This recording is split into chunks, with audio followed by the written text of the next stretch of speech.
नमस्कार बंधुरा आमी स्वप्ना किचेने आपनादेर सबाइके स्वागत जानाई। आजकेर आमादेर रेसिपि गोविंदभोग चालेर बासंती पोलाव और डिम आलुर कषा। आमरा एई पोलाওর জন্য যে যে সামগ্রীগুলো নেব সেগুলো একবার দেখে নিই। এখানে আমি এই মেজারমেন্ট কাপে 2 কাপ এখানে আমি গোবিন্দভোগ চাল নিয়েছি, মানে 400 গ্রাম। এই পোলাওর জন্য আমি এখানে নিয়েছি কাজু বাদাম, কিশমিশ, গরম মশলা আর এই আদা কাঁচা লঙ্কাটা আমি বেটে নেব, পোলাওর মধ্যে দিতে হবে। এখানে আমরা 100 গ্রাম ঘি নিয়েছি পোলাওর জন্য আর তেজপাতা। ডিম আলু কষার জন্য এখানে আমি আলু নিয়েছি আর এখানে 5খানা ডিম নিয়েছি। আর এখানে আদা রসুন আর পেঁয়াজের পেস্ট করব বলে এটাকে রেখেছি বাটার জন্য। বন্ধুরা দেখুন, আমি এখানে 400 গ্রাম চাল মানে 2 কাপ মেজারমেন্টের চালের মধ্যে আমি কাঁচা লঙ্কা, আদা, তেজপাতা আর ঘি মাখিয়ে নিয়েছি জল ঝরানো চালের মধ্যে। এখানে আমি কড়াটা বন্ধুরা গরম হয়ে গেছে, এখানে আমি রিফাইন অয়েল দিয়েছি আর এর মধ্যে ঝর্ণা ঘি এটা একটু মিলিয়ে দিয়েছি। আপনারা যদি পারেন সেটা আপনারা শুধু ঘিয়েরও করতে পারেন। আমি এখানে ঘি আর তেল দুটো মিশিয়ে করছি। তেলটা গরম হয়ে গেছে, তেলের মধ্যে আমি একে একে তেজপাতা, গরম মশলা ফোড়ন দিয়েছি। ঘি আর গরম মশলা দিয়ে এই ফোড়নটা দিয়ে আমি এখানে কিশমিশ, কাজু এগুলো দিয়ে ভালো করে নেড়ে নেব।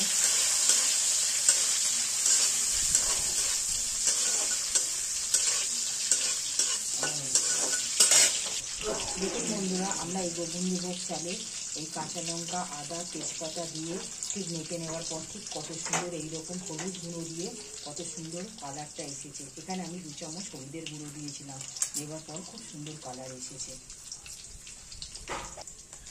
এখানে আমাদের কিশমিশ কাজু এগুলো হালকা লাল হয়ে গেছে। এবার আমরা এই চালটা দিয়ে দেবো। এই চালটা আমরা দিয়ে দিলাম, মাখানো চালটা দিয়ে আমরা ভালো করে একটু নেড়ে নেব।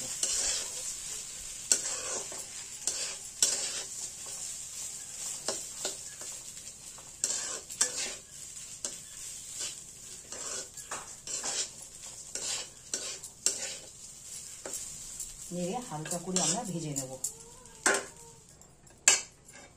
বন্ধুরা দেখুন, চালটা ঠিক আমাদের এইরকম ঠিক হালকা ভাজা হয়ে গেছে। বেশি ভাজলে পরে চালটা শক্ত থাকবে। ঠিক এইরকম কালার হয়েছে, ঠিক এরকম ভাজা হয়ে গেছে। আমরা যে কাপে মেজারমেন্ট করে 2 কাপ চাল দিয়েছিলাম, আমরা এখানে এই মেজারমেন্ট কাপে 2 কাপের জন্য 4 কাপ। 1 কাপ চাল নিলে 1 কাপের জন্য 2 কাপ, আর 2 কাপ চাল নিলে 2 কাপের জন্য 4 কাপ, মানে তার ডবল হবে।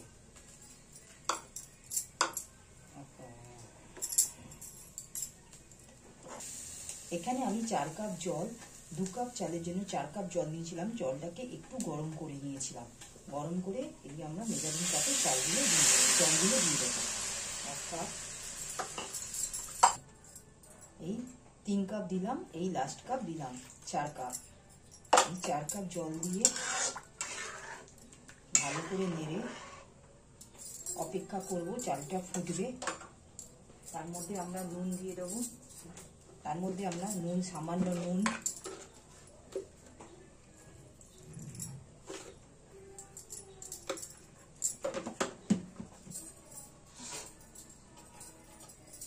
কাঁচা লঙ্কা,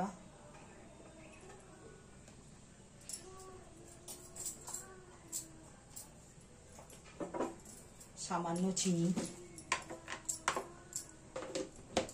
চিনিটা আমরা এখন দেবো না, জলটা ফুটে উঠলে চিনিটা দেবো। চিনিটা সবার লাস্টেই দেবো। বন্ধুরা দেখুন, জলটা ফুটে উঠেছে, আমরা এই সময় ঢাকাটা দিয়ে দেবো। দিয়ে এবার আমরা ঠিক কম আছে এটা 20 মিনিটের জন্য সময় ধরে তৈরি করে নেব। বন্ধুরা আমরা ঠিক 20 মিনিট পর আমরা ঢাকাটা খুলে দেখে নেব।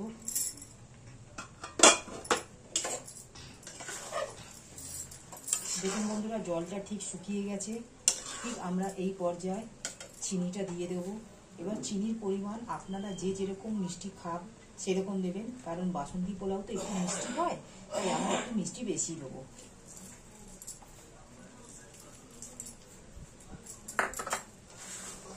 ঠিক মিষ্টি দিয়ে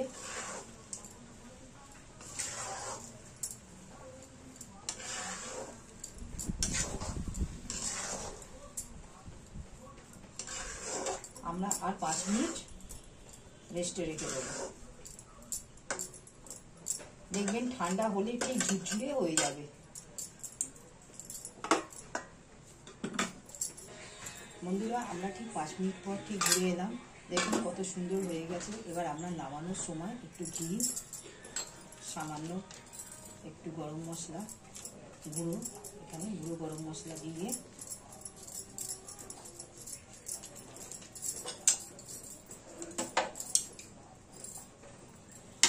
ভালো করে আমরা চালিয়ে নেব। এখন বন্ধুরা কত সুন্দর হয়েছে।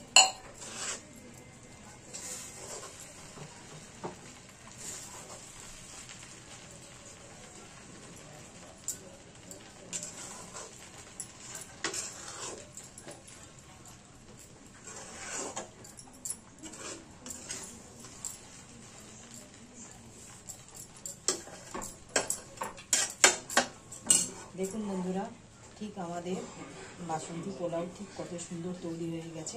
এবার আমরা এই পোলাওটাকে একটা থালার মধ্যে ঢেলে নেব। বন্ধুরা আমরা এখানে ডিম আলু কষানোর জন্য এখানে আমরা 5টা ডিম নিয়েছি।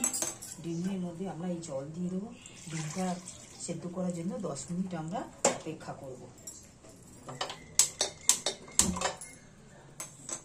বন্ধুরা ঠিক আমরা ডিমটা সেদ্ধ করে ঠিক নিয়ে এলাম। 5খানা ডিম সেদ্ধ হয়ে গেছে। এবার আমরা কড়াটা চাপালাম। কড়া চাপিয়ে এবার ডিম আলু কষার জন্য আমরা ডিমটা ভাজার জন্য এখানে একটু তেল দিয়ে নেব। তেলটা গরম হলে আমরা অপেক্ষা করব, একে একে ডিমগুলো ছাড়বো। এই ডিমগুলোকে আমরা ঠিক ভেজে নেব। ডিমগুলোকে ভাজার আগে আমরা এখানে একটু হলুদ গুঁড়ো, একটু 1 চামচ হলুদ গুঁড়ো আর একটু কাশ্মীরি লঙ্কার গুঁড়ো, 1 চামচ কাশ্মীরি লঙ্কার গুঁড়ো দিয়ে নেব। দিয়ে এই ডিমগুলো ছেড়ে দেবো।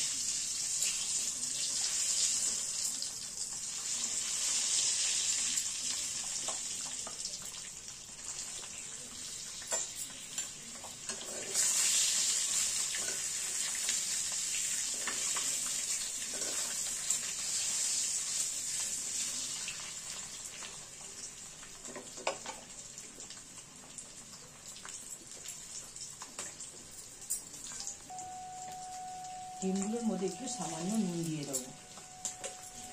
নুন দিয়ে একটু ভেজে নেব।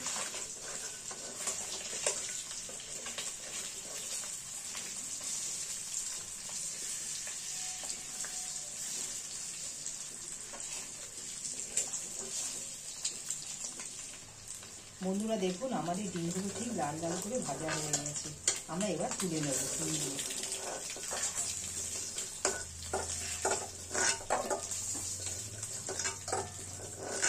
বন্ধুরা দেখুন আমাদের ডিমগুলো ঠিক ভাজা হয়ে গেছে। আমরা এবারে এই তেলের মধ্যে গরম মশলা, তেজপাতার ফোড়ন দিয়ে আলুটা সাঁতলে দেবো। এই তেলের মধ্যে আমরা সামান্য তেল দেবো। দিয়ে এখানে আমি তেজপাতা দিচ্ছি। গোটা গরম মশলা ফোড়ন দিলাম।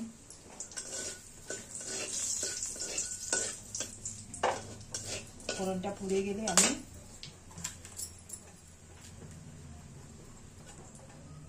কড়াই এখানে তেজপাতা আর গরম মশলা ফোড়ন দেওয়া হয়ে গেছে। এবার আমরা আলুগুলো ছেড়ে দেবো।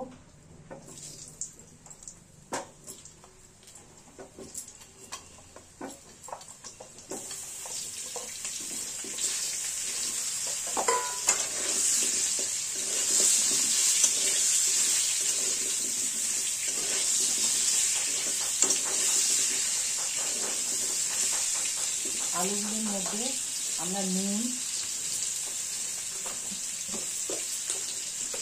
সামান্য নুন,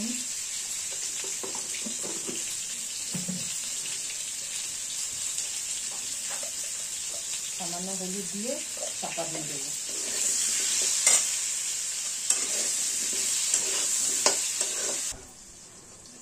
বন্ধুরা, আমি ঠিক 10 মিনিট পর ঢাকাটা খুলে দেখেছি আলুগুলো ঠিক লাল হয়ে গেছে।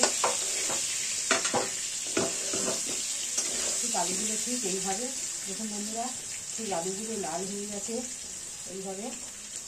এবার আমরা মশলাটা দেব।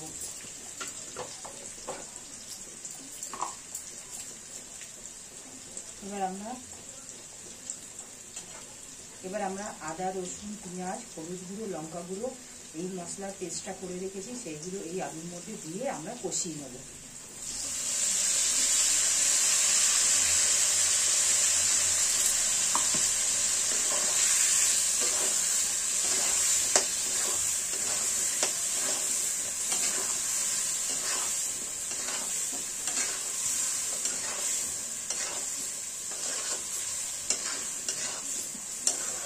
এটাকে আমরা 5 মিনিটের জন্য ঢাকা দিয়ে কষিয়ে নেব। বন্ধুরা, আমরা ঠিক এই 5 মিনিট পর ঢাকাটা খুলে তরকারিটা নেড়ে নেব। এবার এখানে আমরা একটা বড় গোটা টমেটোর পেস্ট করে রেখেছিলাম, সেটা এই মশলা আলুর মধ্যে দিয়ে দেবো। দিয়ে ভালো করে কষিয়ে নেব। প্রায় 10 মিনিট ধরে আমরা কষিয়ে নেব ঢাকা দিয়ে।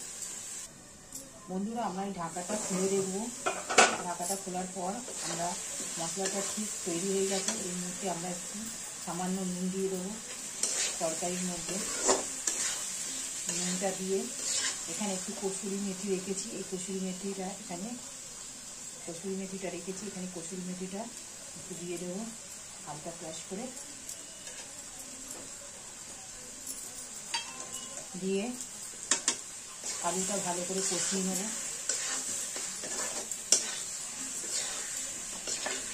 কষিয়ে নেওয়ার পর এখানে সামান্য গরম মশলা একটু দিয়ে নেব।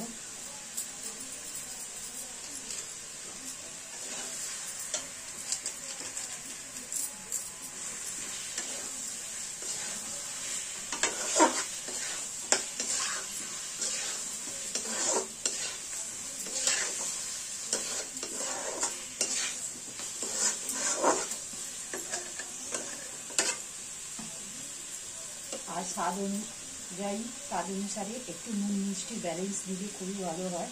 আমি এখানে একটু সামান্য চিনি দিয়ে দেবো।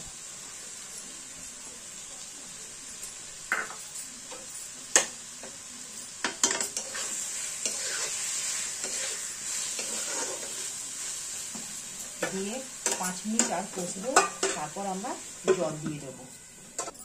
বন্ধুরা, 5 মিনিট পর আমরা ঢাকাটা খুলে দেখবো। ঠিক এই পর্যায়ে হয়ে গেছে আমাদের আলু কষাটা। এবার আমরা জল দিয়ে নেব।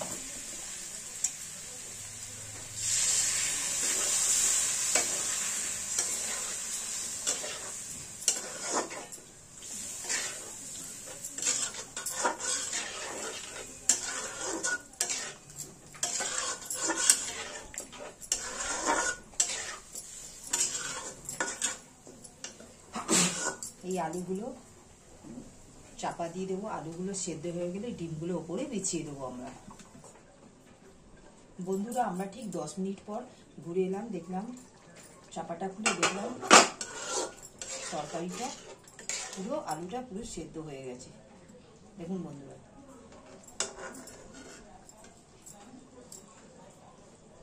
আলুটা ভেঙে যাচ্ছে, আলুটা সেদ্ধ হয়ে গেছে। এবার আমরা ডিমগুলো একে একে বিছিয়ে নেব।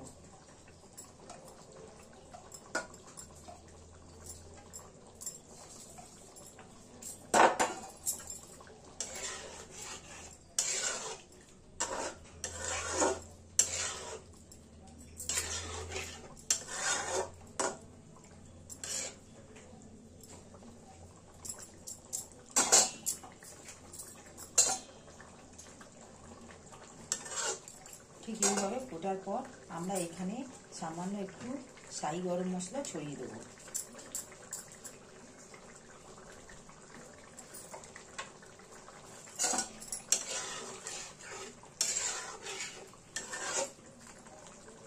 ডিমটা ফুটে উঠেছে, এবার আমরা একটু সামান্য ধনেপাতা কুচি ছড়িয়ে দেবো।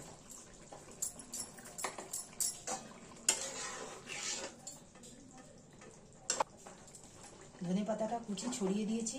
আমাদের ডিমের পর্বটা এখানেই সমাপ্ত হলো। এবার আমরা এটা একটা বাটির মধ্যে ঢেলে নিয়ে পরিবেশন করব।